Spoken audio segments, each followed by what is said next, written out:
Welcome to another episode of the Muffed Punt podcast. My name is Brandon, and I am joined this week by Ralph and by Terry.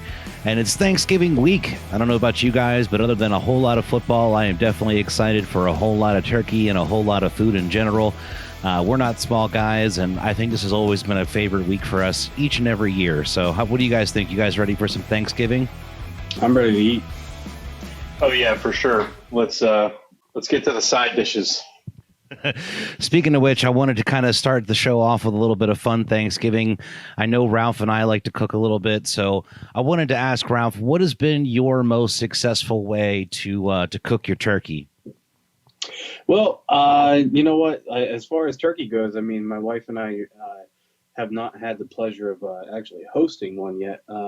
We're very fortunate to have my father-in-law and then my brother-in-law who kind of take those responsibilities for us.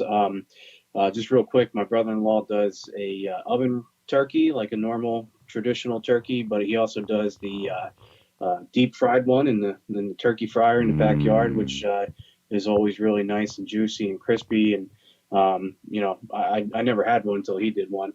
And then my father-in-law, man, he does it up. I mean, oven turkey.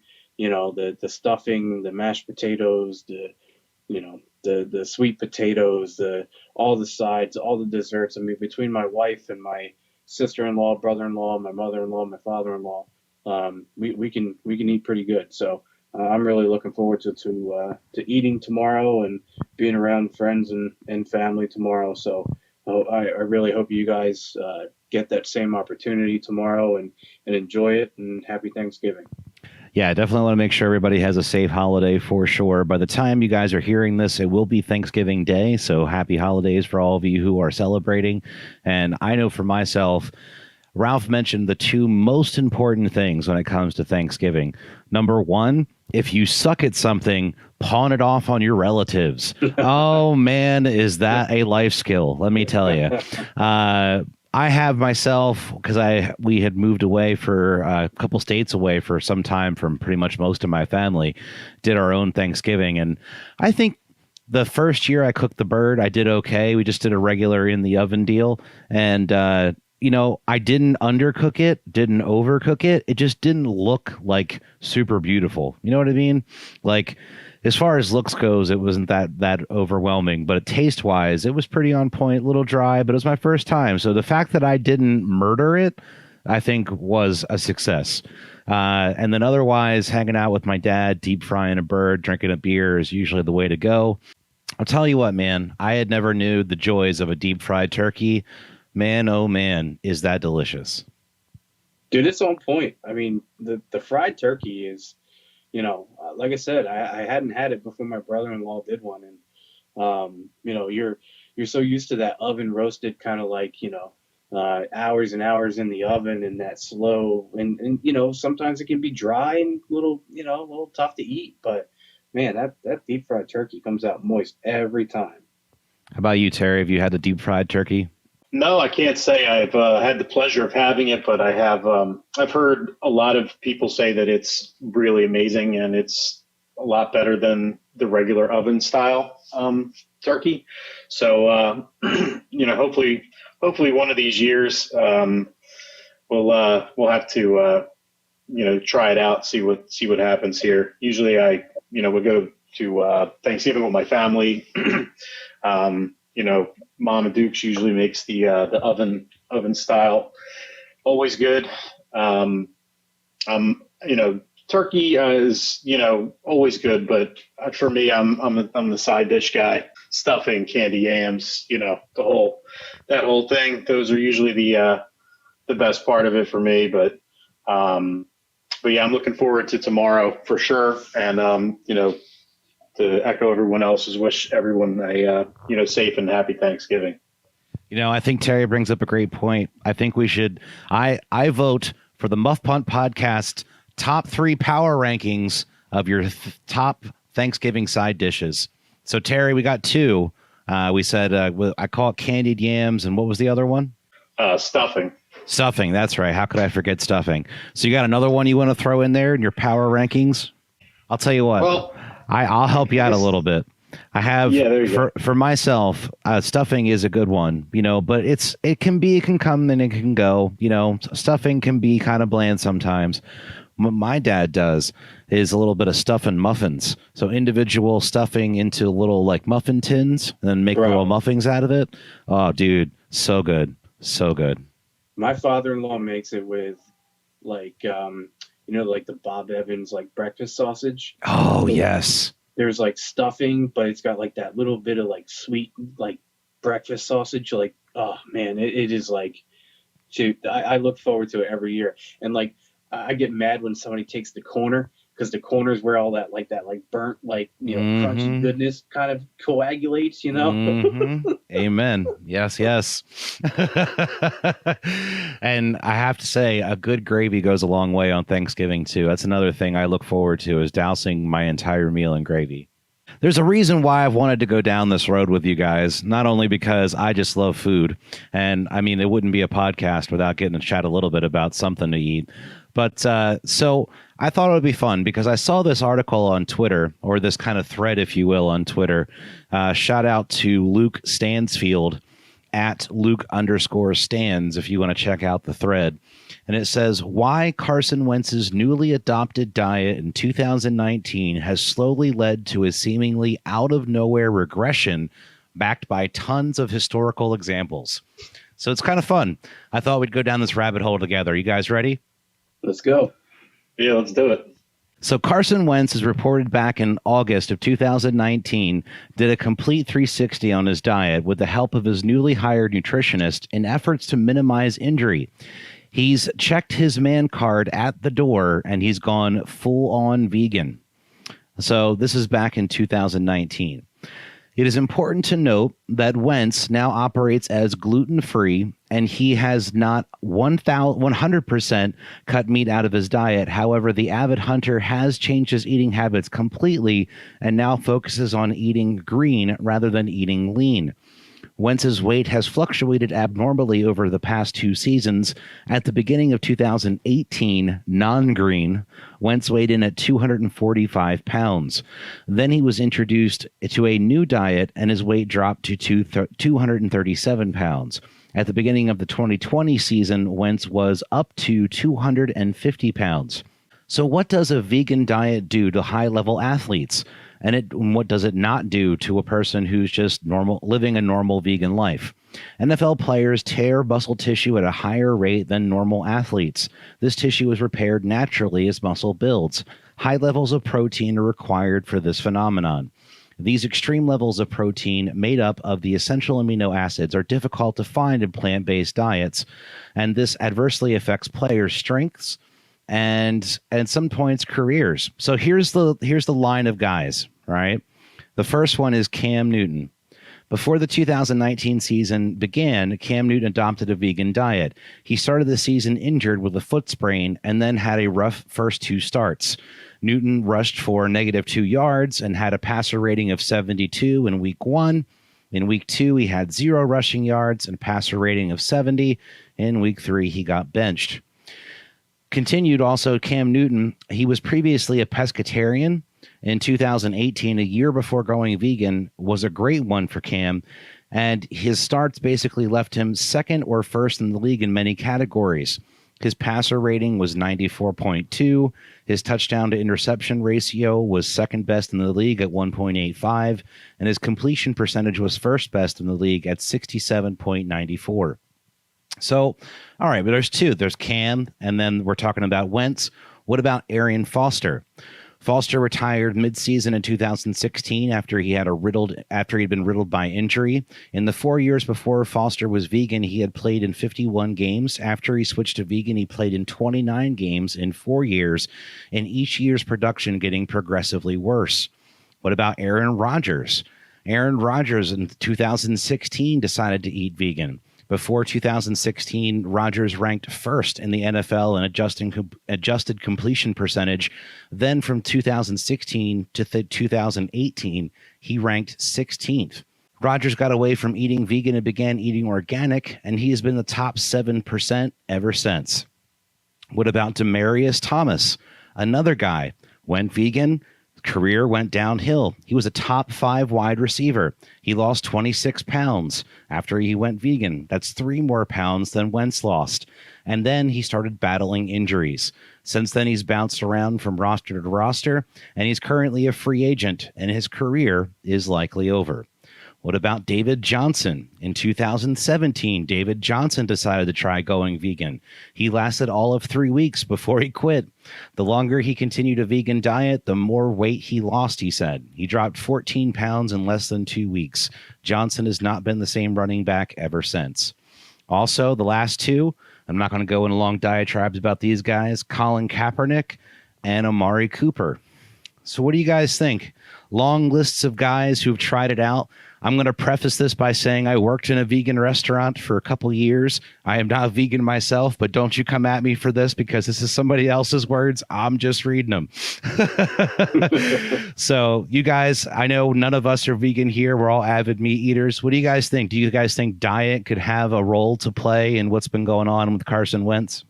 I mean, it certainly sounds like from all of the examples that you gave us, Brandon, that that it could certainly be.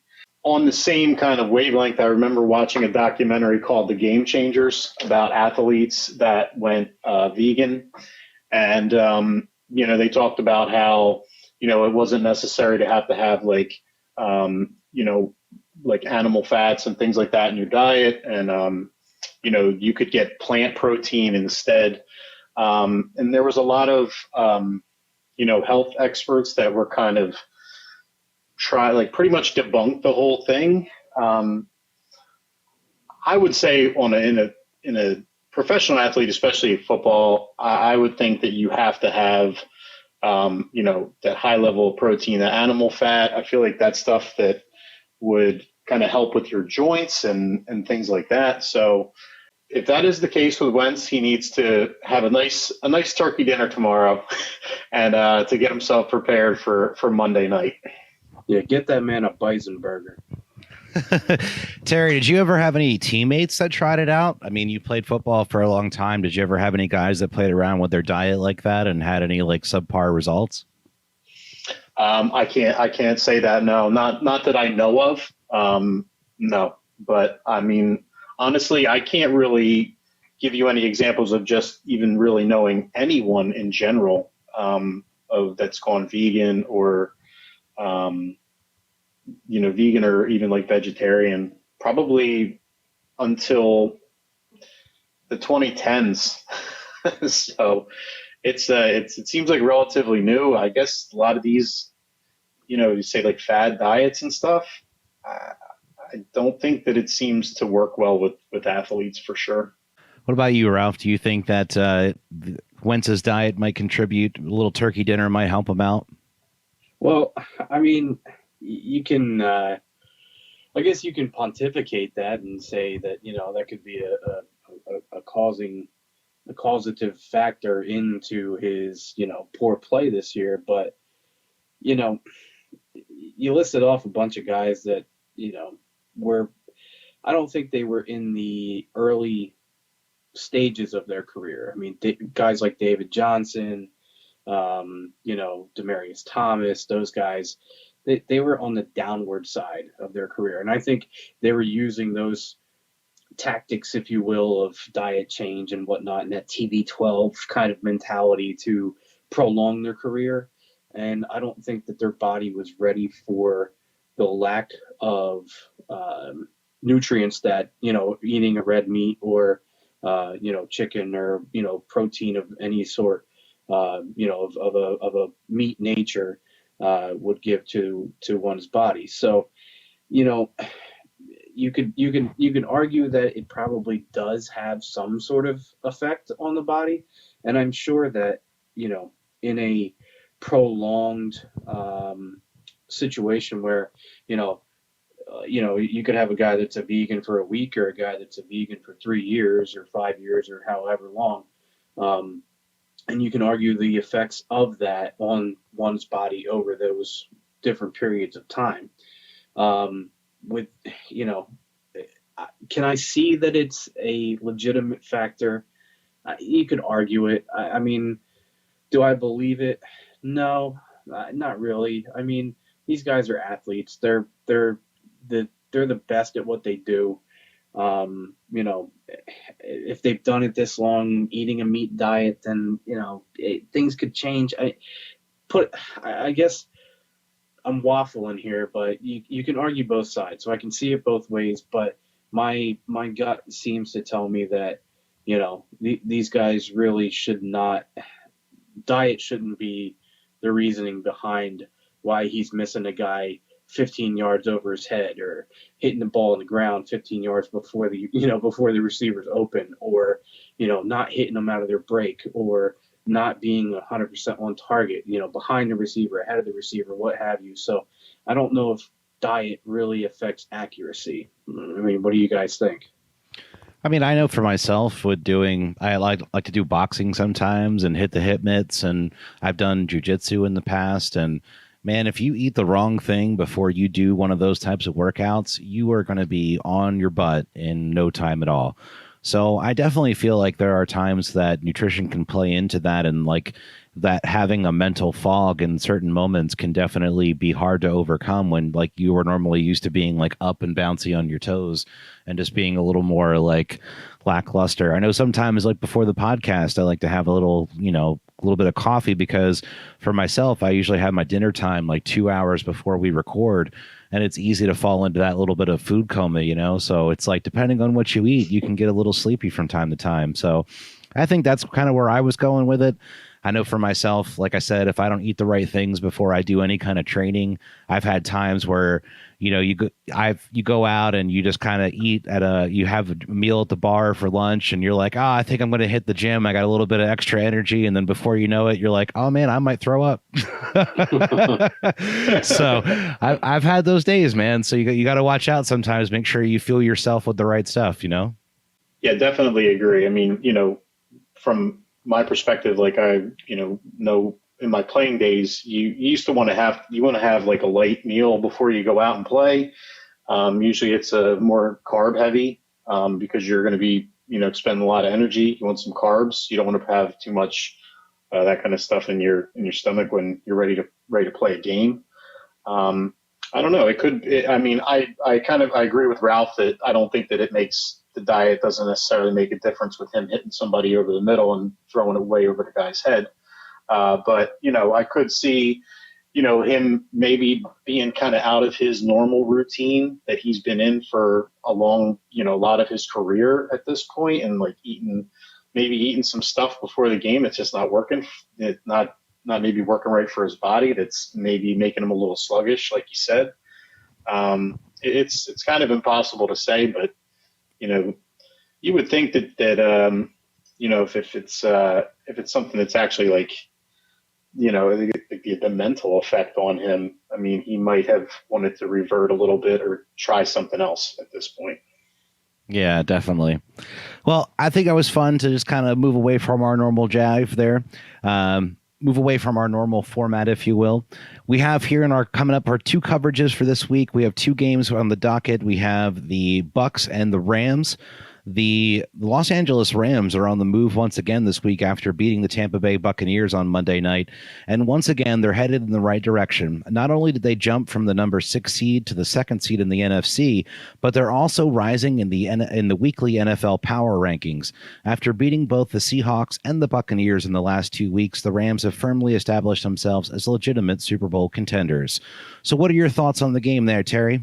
Well, I mean, I thought this was a really entertaining game. Coming into it, I had my reservations about the Rams. I thought they were maybe a little hype, overhyped, I'd say. But I'm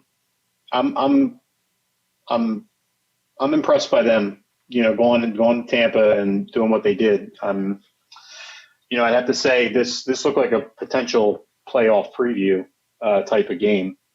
Both teams have good defenses. That showed up big time in the second half.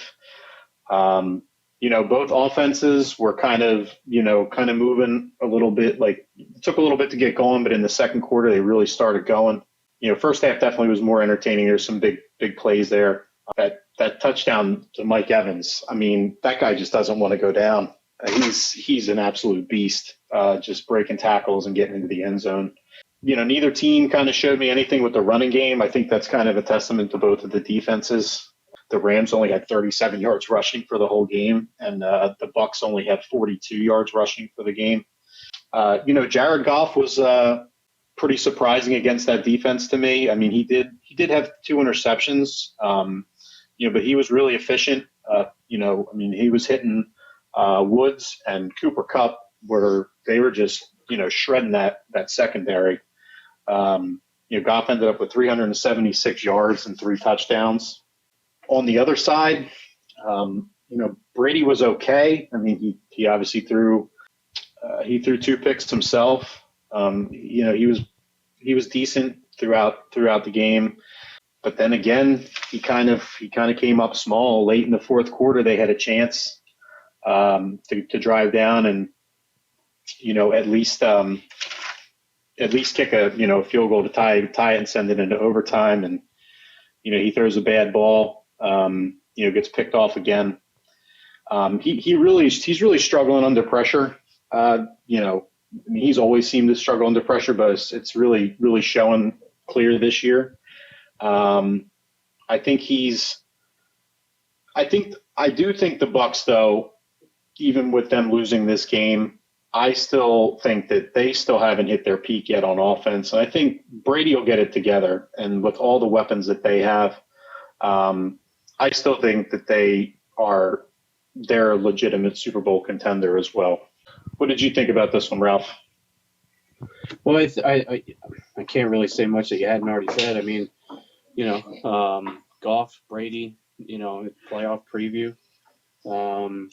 I think their defenses were the star of the show, and the Rams, they've got some talent there, and they weren't in my top 5. You can go back to the podcast and listen to our top 5 teams throughout the whole year.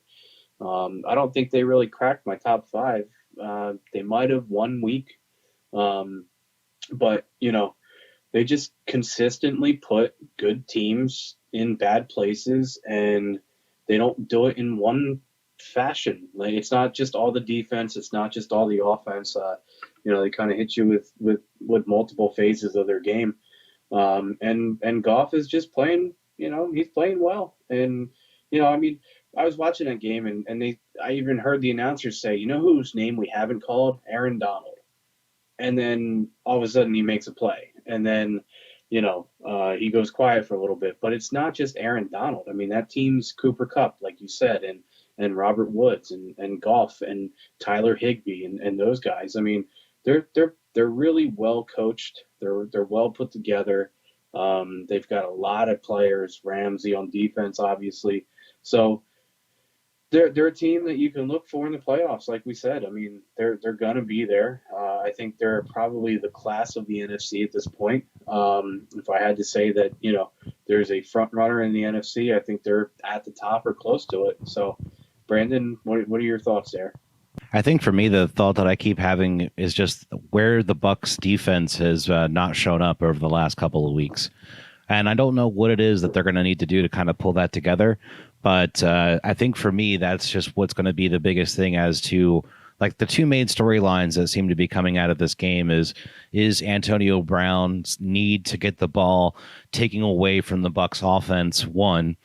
2, is the Bucs defense going to show up when it needs to show up? Because up to this point, it's let them down a couple times now. So I really don't know if this year they're going to have the pieces to really throw it together. Now, playoff Tom Brady is always playoff Tom Brady, but I do feel like this offense is a little different than what he's used to running. Instead of going from short to deep, it's a little more deep to short. So I don't really know if it's something that's going to coalesce for all of them in the end. But I think for me, I want to see the Bucs defense really show up for them and not have these big games from the other receivers. Seeing Cooper Kupp 11 catches for 145 yards. Robert Woods, 12 catches, 130 yards. If you're letting the other teams have 2 wide receivers go over 100 yards on you, that's a problem. So they definitely need to figure out how to shore up that defense moving into the latter weeks of the season for sure. Yeah, I think you can tell that the Buccaneers defense, their front seven is really good. The teams really can't. Most teams this year haven't really been able to run much on them, but it's definitely going to be their secondary that's going to be their downfall. I mean, because it's you'll get 1 week to week with their secondary. 1 week they look great, and then the next week they get shredded like they did like the Rams did to them. So I mean, it's gonna come down to them if they can put it together. They're gonna have to stop. Obviously, gonna have to stop some good receivers when you get into the playoffs. So, I mean, the run game, stopping the run's always important. But if guys are just going to keep beating you deep and over the middle, and you can't do anything about it, then it doesn't really matter who you have on the other side. So I like to think that they'll get it together. One thing that you had mentioned, Brandon, that kind of was when you brought up the Antonio Brown, I think like the Bucs have almost an embarrassment of riches at the skill positions. I wonder if it's just hard for them to for one guy to get into kind of a rhythm. Like you have Fournette and Jones, Rojo, Jones at running back. So they keep having to split carries. Like nobody can get into a rhythm. So both of these guys are volume runners. It seems like they both seem when they get extra carries, they do really well. And then on the receiving end, I mean, you have obviously Antonio Brown's new to the mix, but you already had Mike Evans and Godwin, who are both studs. And then you've Gronkowski. So it's maybe it's a little easier when you have only have to maybe look for one guy or two guys in your offense when you're going downfield, rather than everybody's on the table. Makes it a little hard to get through those progressions, and maybe that's why Brady's holding the ball a little bit longer and the pressure's starting to get to him. Yeah, I mean, I also remember, and I think it was last year when we were playing fantasy, I had Mike Evans, and there would be games that he had no catches. And you're like, how does Mike Evans, your best wide receiver, go an entire game without one catch? And it happened multiple times.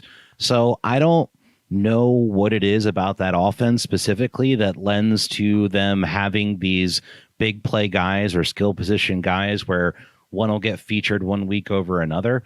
But I feel like Mike Evans is the type of guy that needs to eat, if you will. And I feel like Antonio Brown's the same way. You saw him chirping on the sidelines to Brady, yo, I was open over here and I was open over there. So I definitely feel like it's something they're going to have to figure out. And when you have that embarrassment of riches, I definitely think you have to have a really strong locker room to make sure these guys know, hey, the win overall is more important than your stats. But I mean, I just don't know how it's going to go leading into the end of the year for the Bucs. Yeah, I think it's going to come down to the coach. He's going to have to obviously put that all together. But I agree. I mean, there's a lot of egos in that locker room. So if they can put that stuff aside, they could make a run. They have the talent to do it. So we'll see. So Ralph picked the Dolphins game. It was definitely a surprise pick for me. Miami's offensive line got abused for most of the game and had no answer for Bradley Chubb, who found ways to create pressure in a variety of ways, which is what I think was so disappointing about the way the offensive line played. It was a reality check for the Dolphins players and coaches that maybe this team is not quite where we thought it was. What did you think, Ralph? Well, that's kind of what I wanted to touch on. I mean, you guys have heard me talk about Miami throughout this, entire season. And I don't want to say I had a little man crush with them, but I really thought that this team was going to make some waves, no pun intended. I mean, they were young team, Tua coming in, and Fitzpatrick early on in the season was playing really well, and that defense was stout and making plays, and then they come into this game, and Denver's a team for me that just I can't get a read on them. They're not consistent enough. You get a week to week game with them where 1 week they're playing really well, like this past week. They they beat Miami 20-13, played a full game, complete game. Interceptions on the defense. Drew Lock playing pretty well. One of the things that I noticed about this game, besides the 6 sacks that Miami gave up, they allowed 6 sacks.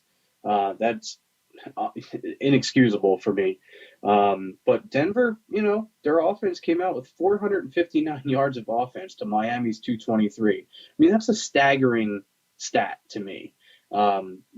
When Denver's a team, like I said, that just doesn't, on paper, excite me. And, Drew Lock is, he's Drew Lock. I mean, he's not going to be, Patrick Mahomes, but he's serviceable. He was 18 of 30, 270 yards, no touchdowns, threw an interception. But here's where I want to. This is one of those things like I like to do when I analyze a game is I like to pick apart a little bit of a detail that not everybody's going to see. And for me, it's Melvin Gordon.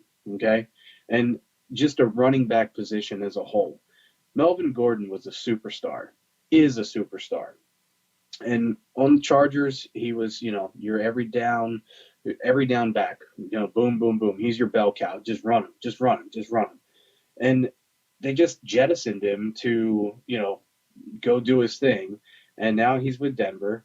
And, it's almost like other guys, which is kind of what I'm getting to here, like Todd Gurley. The Rams let him go. Now he's with the Atlanta Falcons. And not to say that these guys are washed up, but you can see that their trajectory is not on the upward slope anymore. It's on the downward slope. And there's been a lot of running backs similar to that in the last couple of years that we've seen, kind of just get like left out to dry by their drafting team, let's say. And then they go to another team and, they kind of like start to bounce around the league. David Johnson's another one that comes to mind. I mean, Arizona, he had almost an MVP caliber, season 2-3 years ago. And now, they just trade him for a bag of balls, basically. So for me, it's that really showed up this weekend because Melvin Gordon had a nice 20-yard run.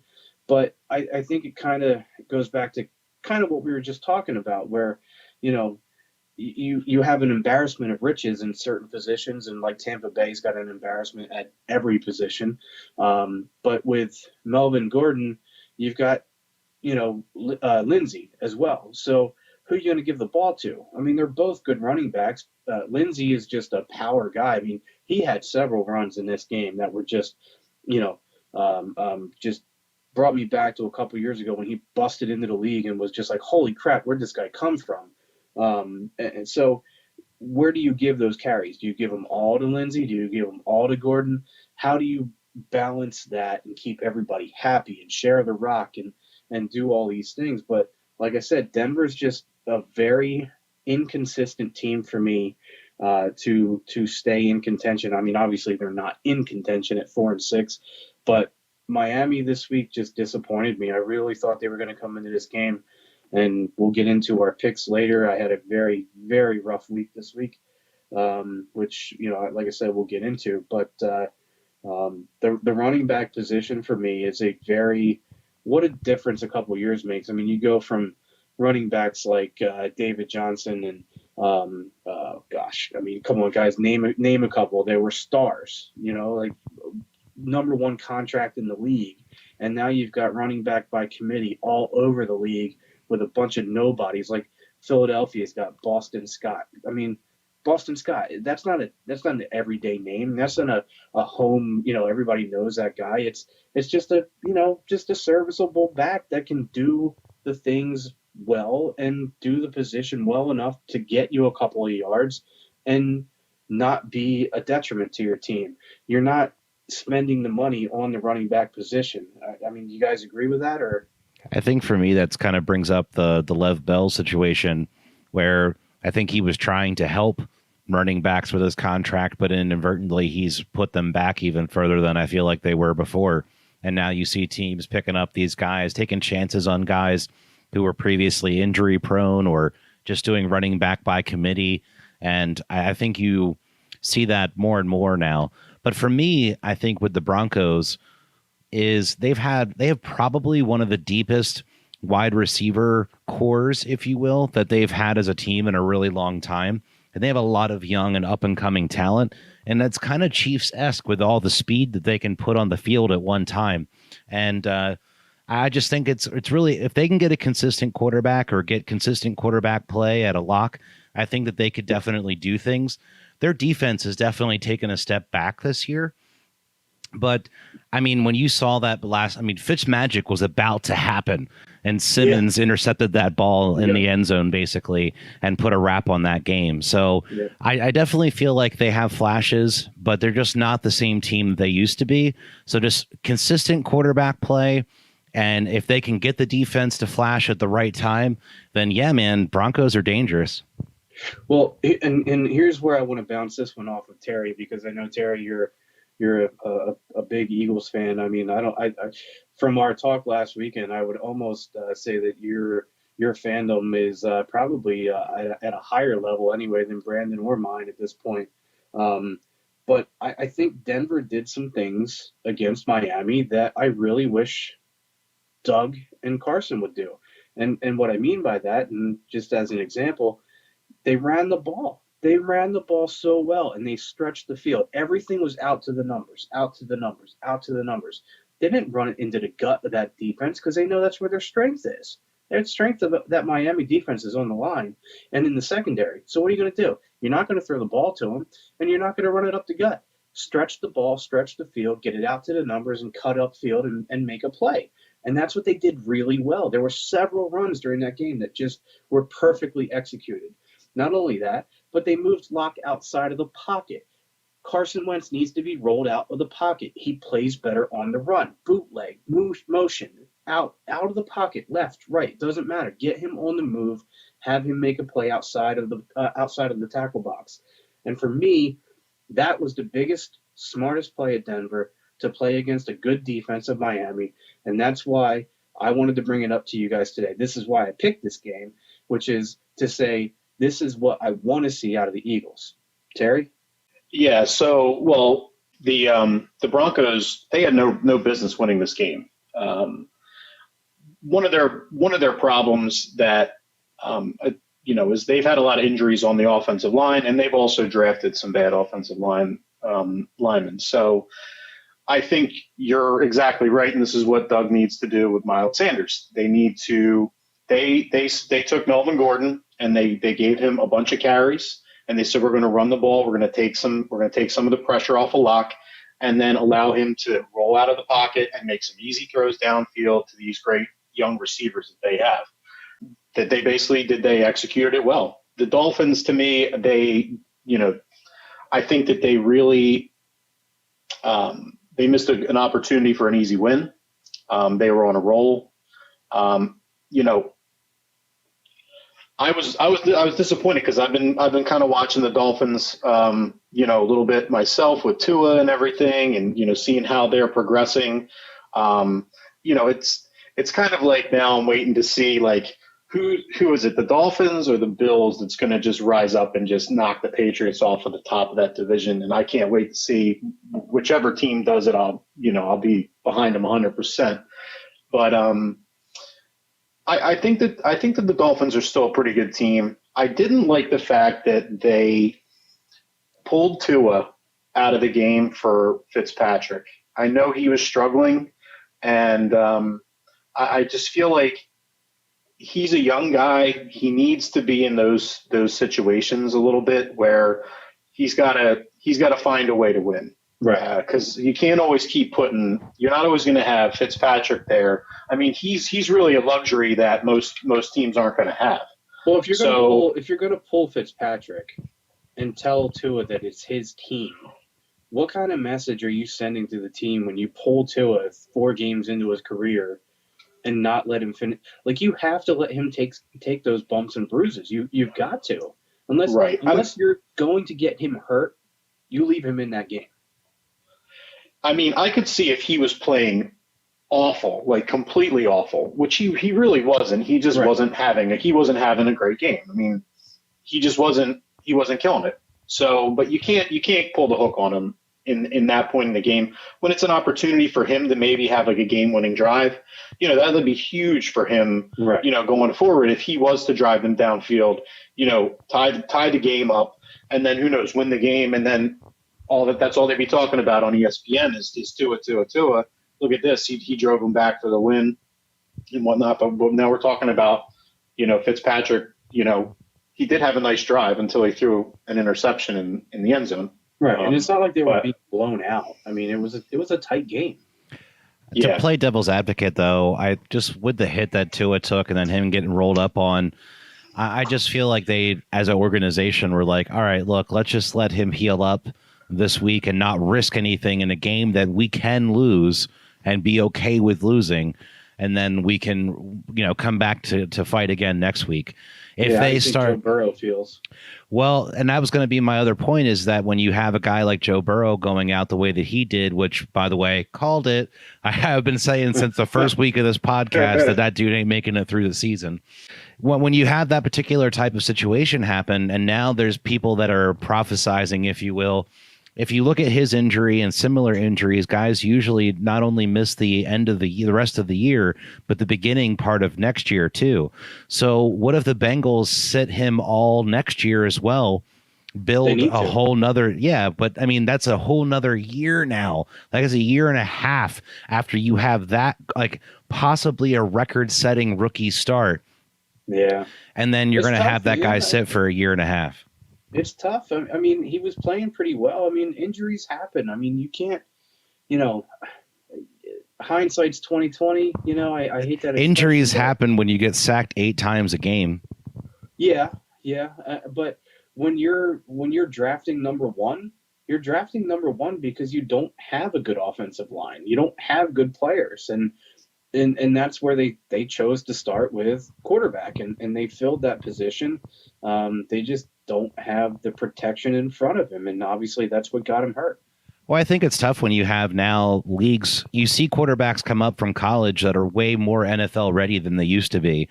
So now you have teams that are struggling to find that, like, do we start him now or do we wait? Do we start him now or do we wait? Yeah. I mean, and that's where I think is just something that you see. You see teams that are going to struggle with that for sure. So that to me is something that as we move forward through all of this and you see these guys like Justin Herbert and all these amazing talents as far as like, especially with him because we didn't see it coming, but then they get to the NFL and just excel like beyond any stretch of the imagination. And he's been good so far. And that offensive line, there's no household names on that line. So, I mean, I don't know. It's you got to roll that dice and see what happens, but you could just as easily have the Andrew Luck situation and break the guy before he even has a chance to become great. Yeah.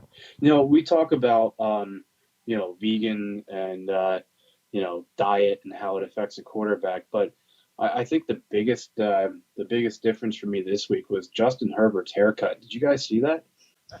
Yeah, I did. It kind of gave him the buzz cut, man. He's never going to get that hair back. Come on, man. Don't let it go when you got it. I couldn't help it, man. To me, from a distance, if you looked at the picture that they were showing online, it kind of looked like Brady if you squinted a little bit. I wonder if it was like a rookie hazing thing. Like they shaved his, like they buzz his hair off as like part of a rookie thing. But if he did that by choice, I don't know, man. I thought it was a before and after picture for proactive, like that Acme. Oh yeah. It always makes me think of that Metallica thing back in the day. Friends don't let friends get friends haircuts. Yeah. Well, I think that's a good spot to wrap up our coverage there of the NFL Week 11. It was definitely an up and down week as far as our predictions went, for sure. Moving in the prediction portion this week, I'm definitely excited to see where things went. Terry and I tied last week, both going 7-6 for the week. Ralph took a little bit of a hit, going 5-8, and I was like, where was this when the other weeks, man? I would have made up all the games that I was behind in you with all in 1 week. And, I know. I was waiting to have this week, man. Like every week I was picking games. I'm like, I'm bound to have a crap week. I'm bound to have it. And every week I was like, picking them. I'm 11-3, 10-3, whatever it was, And then this week, and as I'm watching the games unfold, I'm like, yep, that's a loss. Oh, lost that one too. Oh, didn't see that one coming. Dude, you Rain Manned your way through the first half of the year, so we got to see what happens in the second half. Well, just pick against me this week. I think you'll do fine. Well, Terry, welcome to the second week of the podcast and the second week of predictions. You did pretty good the first week. I'm definitely happy to see where things go in the next week here. Did you happen to get those odds for me? I do. I have the odds for all the games this week now. So, all right, week 12 NFL predictions. Here we go. Thanksgiving gobbler games tomorrow. Week 12 action. We have the Texans playing the Lions. What do you think, Terry? So in this one, we got the Texans are going on the road to Detroit, and they are a 3-point favorite, road favorite. After watching the abysmal game, what the Lions did last week, I don't think I can ever trust them. And I'm going Texans all the way. Yeah, I would agree with that. I mean, Texans, the Lions don't. They've let me down. They let me down last week. Part of the reason why I was 5-8 last week. I don't trust them. I know they're the home team. I know it's Thanksgiving. I know it's the Lions on Thanksgiving, but I'd like to know what their record is in the last 20 years on Thanksgiving. I guarantee you it's not good. So give me the Texans. I'm going to take the Texans as well. Would I be surprised to see either team score over 20 points? Probably. But yeah, I think I'm going to go with the Texans in this one. I think this is going to be a warm-up game. You're still busy in the kitchen, getting things ready. Kickoffs at 12:30. This is the game you have on in the background while you're making the fixins. Next game up, we got Washington at Dallas. Terry? So Dallas is a 3-point home favorite. And I personally, I was shocked that the Cowboys won last week against the Vikings. I did not see that coming. But I'm gonna pick against them this week. You know what? I like Washington. Something tells me that Washington's going to give them trouble. So I'm taking the Washington football team. For me, watching that game and watching the Cowboys beat Minnesota, which I didn't expect at all. Part of me thinks that they're kind of going to be feeling their oats. Gonna have some good vibes coming off of last week. Washington's defense is really, really good. Alex Smith is a feel-good story, but I think that's where it stops. So I'm going to take the Cowboys at home. Well, I thought I might have been the only one on that one. I'm going to go with Cowboys on that one at home. Man, that defense, that was what I was waiting to see all year from the Cowboys. And now that they have Van Der Esch back and they have a lot of that central guys for that defense really starting to cook, I feel like that's going to continue moving on, especially through this week. I hope I'm wrong. What is less painful as an Eagles fan, guys, watching Dallas win or watching the football team win? Who do you want to see? Because we already said the Birds shouldn't win this division this year. Who's going to be the more or least painful one to have to watch? A tie? I don't know. I'd say I'm pretty tired, honestly. I'll throw it out there, and it's not about Cowboys hate. I'm just like, why not mix it up a little bit on Thanksgiving? Why do the Cowboys and the Lions get the game every year? So I hope Washington beats them because of that. Because I don't know. I dislike the Cowboys. It's actually a tough one for me because I thought I do think the Cowboys look like they could get on a roll, but I don't know. I'm just hoping that Washington goes down there and beats them and spoils a turkey dinner. I hope you're right, but I think the Cowboys are going to win. Next game that we have is the Chargers versus the Bills. What do you think, Tara? So Chargers on the road at the Bills. Bills are 5.5-point favorites. As much as I like Justin Herbert, and I think the Chargers are a better team than their record says, Buffalo is going to crush them. I'm going to say it's going to be at least 10. I'm taking the Bills. Wow. I agree with the Bills, so I'm taking the Bills. I just don't think it's going to be that close. They're a 5.5-point favorite, which kind of was you automatically get 3 for being the home team. So, they're like a 2.5. They're like a field goal difference. So, I think that I like Herbert, but I don't think that they're prime time ready. So, give me the Bills here. This is probably the hardest game that I've had to pick throughout the week because I keep going back and forth on this game, and just listening to your guys' picks, I'm like, I kind of want to go Chargers, but I'm going to go Bills as well. I feel like their momentum and their offense is just going to be too much for the Chargers defense, but I could absolutely see this game going the other way. Hey man, be your own man, bro. Just, take the leap of faith, man. You got to once in a while, right? You're trying to come back from 5-8 a little hard there, bud. Next one we got on the list is the Colts and Titans. Tear. We got the Titans at the Colts. This is a big game. This is pretty much going to be for the division. The Colts are 3-point home favorites, so we know it's going to be a tight game. I am going with the Titans. I like what I saw this past week from them. They got Derrick Henry rolling. I know the Colts did just beat the Packers, but I'm betting against Phillip Rivers. He's gonna make some kind of mistake, and they're gonna lose the game because of it. Man, you must be like reading my notebook here, because I don't like the Colts as a 3-point favorite at home. Number one, that just screams Titans win. And I think, just if you were to just base it on the line alone, I think I would just take the Titans, straight up. But I'm still taking them. I think the Titans are going to win. But I think it's going to be not a close game at all. I think they're going to run away with it. I'm taking the Titans all day long on that one. Next game we have is the Panthers-Vikings. Terry? Panthers go on the road to Minnesota. Minnesota's a 3.5-point favorite at home, and although they looked okay against the Cowboys, but they let that one go. I'm going Vikings this week. I don't see the Panthers beating them on the road.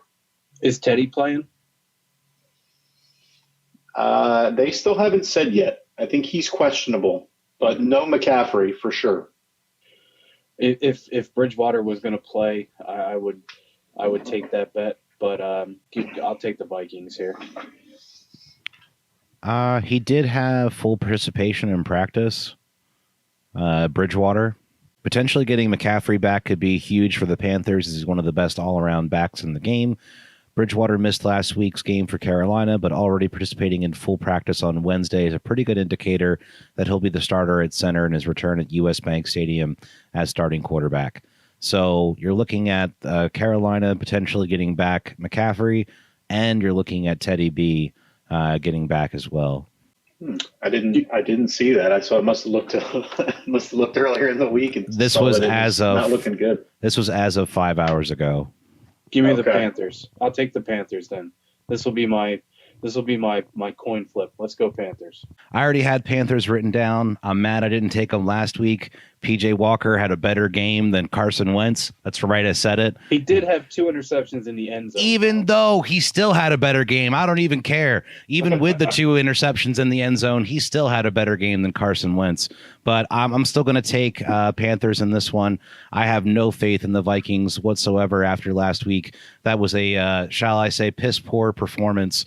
And we'll have to see how things continue on for them as the weeks go on. You can't come out in your best unis and then just lay an egg. That was a crap game for them. Next one on the docket that we have is the Browns versus the Jaguars. Terry? Browns on the road at Jacksonville. The Browns are a 6.5-point road favorite. This is Browns all day. I'm not even don't have to talk about it. The Jags stink. I agree. But you guys don't have faith in Mike Glennon? Isn't Mike Glennon starting for the Jags? Yeah. Did anybody see the tweet today that was like the like almost like the 6 degrees of Kevin Bacon? Like Mike Glennon was benched for so and so, who played for so and so, who got benched for this guy, who Nick Foles to Mitch Trubisky to Luton. And I now got it's it. back to So Mike Glennon. here's the craziest part. Mike Glennon got benched in 2017 for Chicago's Mitch Trubisky, who got benched this year for Nick Foles, who got benched last year for Gardner Minshew, Yeah. who got replaced by Luton, who is now benched in favor of Glennon. Yeah. That's insane. I don't think it matters who the quarterback is. I don't think that the Browns – I don't even think Baker Mayfield needs to throw a pass for them to win this game. The Jags defense is not Saxonville any longer, that's for sure. No. Next game we got is Giants-Bengals. Terry? Giants on the road at Cincinnati. Giants are 6-point road favorites. I think with losing, if the Bengals still had Burrow, I would be inclined to take them. It's not happening now without him. Giants. I agree. Yeah, literally, I'm not going to even say anything about that. Giants. Next game we have is Cardinals-Patriots. Terry? Cardinals on the road at the Patriots. Cardinals are a 2.5-point road favorite. Wow. Now, if I'm picking with the spread, I don't know if you can go against New England here. I feel like the Cardinals have to bounce back a little bit. I'm worried about that shoulder of Kyler Murray, but I'm going to go with the Cardinals. This one's tough, and you know, whenever somebody, especially against New England, when's the last time New England was a road or a home dog? It's probably been this year, but I just don't like betting against them. Bill Belichick, what's he do? What does Bill Belichick do? He takes away your best player. And if Bill Belichick can take away Kyler Murray, then this game goes to the Patriots. So I flipped it up with the Panthers and Vikings. I'm going to flip it up here, and I'm going to take the Patriots. You know, I think it's going to be tough. I know Hopkins sat out this week in practice due to illness, so I don't know if he's going to have the same normal Hopkins-esque week. I think this is definitely going to be a tough game for the Cards. Man, I kind of want to go Pats, but Cardinals. I'm going to go Cardinals in this one. Live by the sword, die by the sword. Yeah, right. All right, next game on the list is Dolphins-Jets. Terry? Dolphins on the road at New York. 7-point road favorites, as they should be. You know,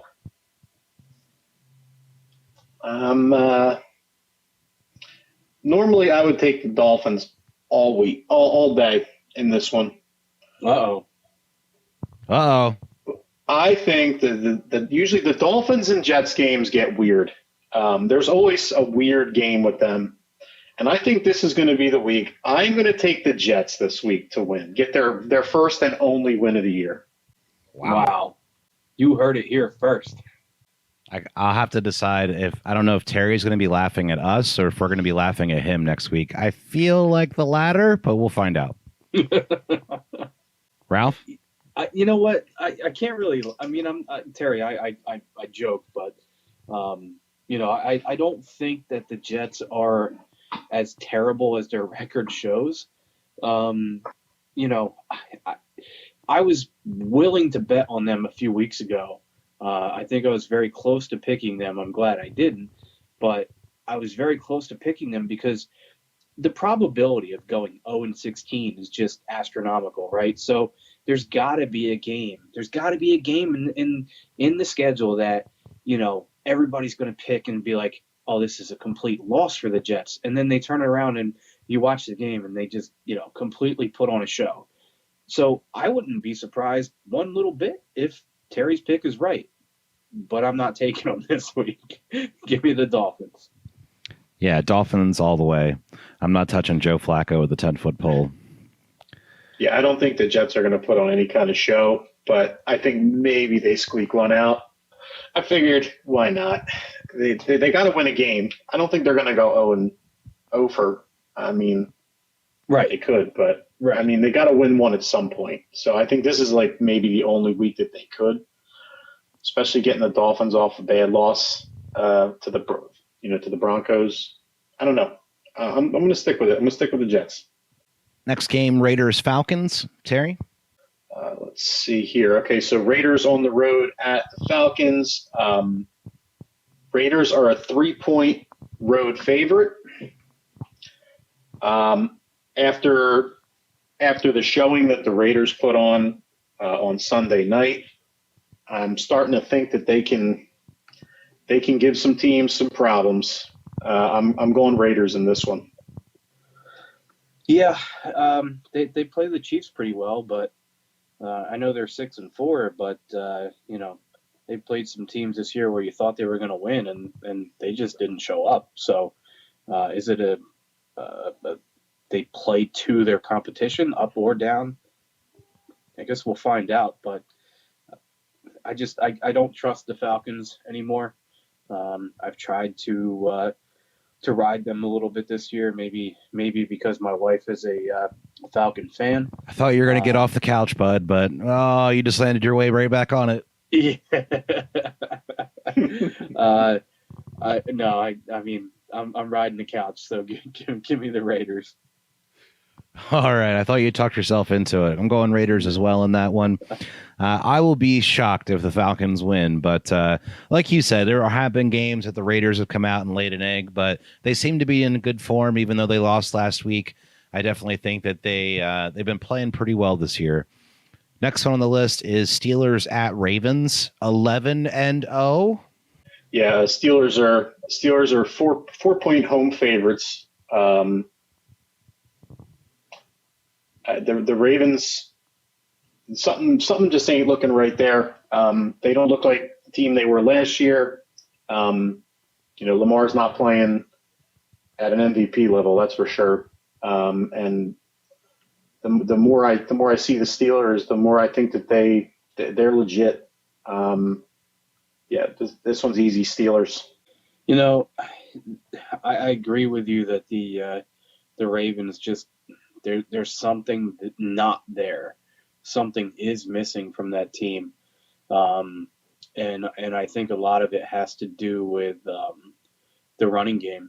They don't have nearly the running game that they had last year, which opened up Lamar and opened up the passing game. And if you're worried about the running game, then Lamar can pass it, or if you if you try to accommodate or how do you say it? If you try to attack the run game and you pass the ball, if you try to attack the pass game, then they're going to run the ball. I mean, they were, like a dual-headed monster last year. They're not the same team that they were last year. So Steelers are 10-0. They are what their record says they are, a la Denny Green. So give me Pittsburgh. I think just to be, I really am thinking about switching it up on this one, because I think this could be the game the Steelers could lose.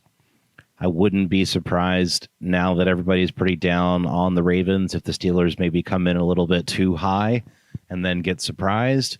But I'm going to go Steelers on this one.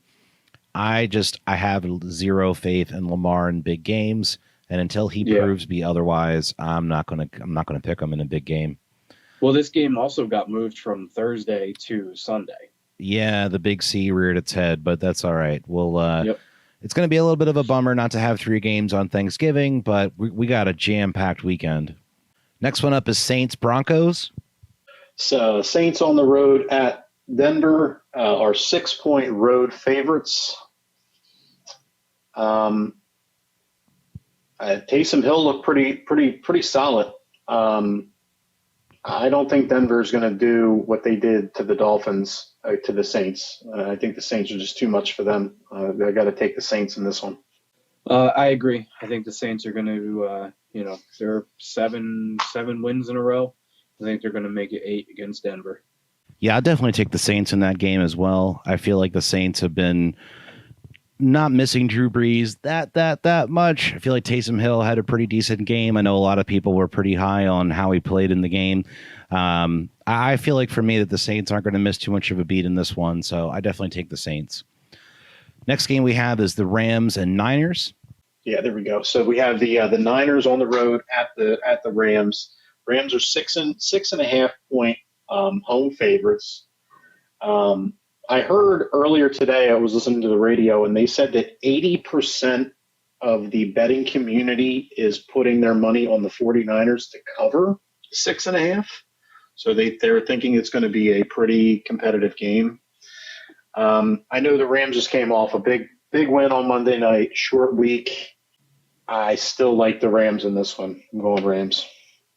I like the Rams as well, but this is a game where everybody's going to say that the Rams are going to win this game.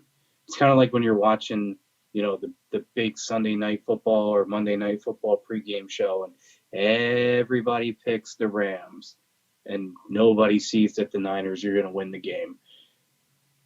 But I don't think it's going to happen. Give me the Rams. I'm still picking Rams in this game. I definitely feel like the Niners, they might be able to find a way to make it competitive, but I just feel like without Jimmy Garoppolo or a number one QB, they're just not going to be able to keep up with the likes of the Rams. Next game that we have is the Chiefs at the Bucks. Here's another legit matchup. Let's see, the Chiefs on the road at the Bucks are 3.5 point road favorites. This is a tough one. I mean, you saw the Chiefs. They had a little tough time getting past the Raiders. The Buccaneers are coming off another tough loss. I just don't know. I don't think Tom Brady's playing real well right now. I know that he's at home. I got to go with the Chiefs in this one. I got to go Chiefs on this one too. I just, every line that Terry's throwing out there, I'm within a few points on. In my head of thinking who's going to be the favorite or the underdog. But Chiefs on the road, Buccaneers. It's a different team with Tom Brady not playing as well as one would think he's playing or should be playing anyway with that superstar team. But I just think that all three phases are going to come into play this week, and I think that the Chiefs are going to win it. All right, keeping it interesting. I'm going Bucks on this. Tom Brady never plays 2 back-to-back stinkers in a row. Never, ever, ever, ever. I'm going Brady and the Bucks on this one. Next game we have on the docket is Bears-Packers. So we got the Bears on the road at the Packers. Packers are 8.5 point home favorites. This one ain't going to be close, boys. The Packers are going to get past that loss last week in Indianapolis, and they're going to torch the Bears. I think they beat them by at least 2 scores. I'm taking the Packers. 8.5 point favorites. This is the one game where the spread that I thought in my head was completely wrong. I was thinking more along the lines of like a 3.5 point favorite, maybe 5.5 since they're the home team. Regardless of that, I'm still taking the Packers. I don't think the Bears have nearly enough firepower to keep pace with them. I'm taking the Packers, but if the Packers lose this game, I'm going to be highly disappointed, and I'm definitely going to take a step back in my power rankings. The Bears play up for the Pack, so I never know, but I'm still going to take the Pack. I kind of tempted to ask if I even need to go around on the last one. Seahawks at Eagles. Anybody taking the Birds? Anybody? Bueller. So the Seahawks are only 5 point road favorites. Really? That seems really low to me, doesn't it? Or to you guys? Low. I mean, when they usually say the line's telling you something, I don't understand this line at all. I mean, is this the week Is this the week because the Seahawks secondary is so bad? I think of it like this. If you look Carson at Wentz the gets- Oh, I'm sorry, bud. I didn't mean to cut you off. Go ahead. No, go ahead. I was just saying, is this the week that Carson Wentz finally gets it together and maybe has a pretty good game against a really bad secondary? And No. their pass rush is not great either. I think for me, the reason why the line is so close is because if you look at almost every game the Eagles have played, they're close into the fourth quarter. And so it's like, yeah, the last game got out of hand with the Browns at the very end, and it looked a lot worse than it really was. But up until like 10 minutes left in the fourth, that game was very winnable for the Eagles. So I just think that they think that, they've been in most of these games. So there's always a chance, I agree. I mean, I'm going to obviously in this game, for the straight up pick, I'm taking the Seahawks. But on the side, I'm going to say I think the Eagles cover the 5. I'm with you. I don't think the Eagles are going to win this game. I'm picking the Seahawks. My last question for you guys, DK, over or under 100 yards? Easy over. Brandon, Yeah. have you met our secondary?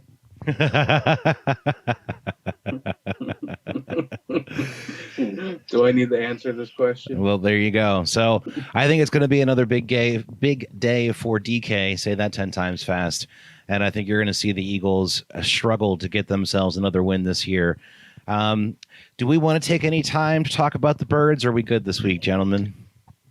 I don't think there's much that can be said about them at this point. I do want to say Alex Singleton, linebacker for the Birds, had a pretty good game. I was happy about, at least he's been able to play up a little bit for them. Other than that, I don't really think there's anything worth mentioning.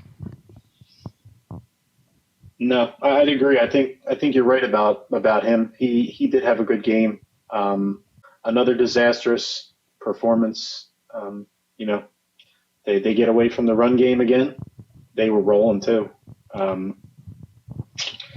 It's just another week where I keep saying, like, it's another week where the thought starts creeping into my head of, is Carson the answer? And I never thought that I would get to that point. I was always I was in his corner. I was a Carson guy, a big time Carson guy. And I thought there's no way that I would ever, say that he's not the answer. And I really started to ask myself that question recently. Some pretty painful interceptions for sure. And I think for me, one of the things that I have heard a lot of former Eagles say with Carson, and I think it was Chris Long, is stubborn. He's stubborn. And I think I see that more and more as I watch him play. So I don't know. We'll have to keep our eyes open this week. Maybe the Birds will surprise us, the Eagles, that is. But I highly doubt it. Meat. Yeah, get that man some turkey. I hope you guys really enjoy your Thanksgiving. I hope everybody stays safe and happy and healthy. That is the most important part of all of that. And we'll be back again for another episode next week. Hopefully we do a little bit better than 500 in our predictions. I think we'll do all right. And again, thank you guys so much for showing up as always. I hope you guys have a great, happy, and healthy holiday. And have a great rest of your night. Happy Thanksgiving, guys. Yeah, happy Thanksgiving. Have a good one.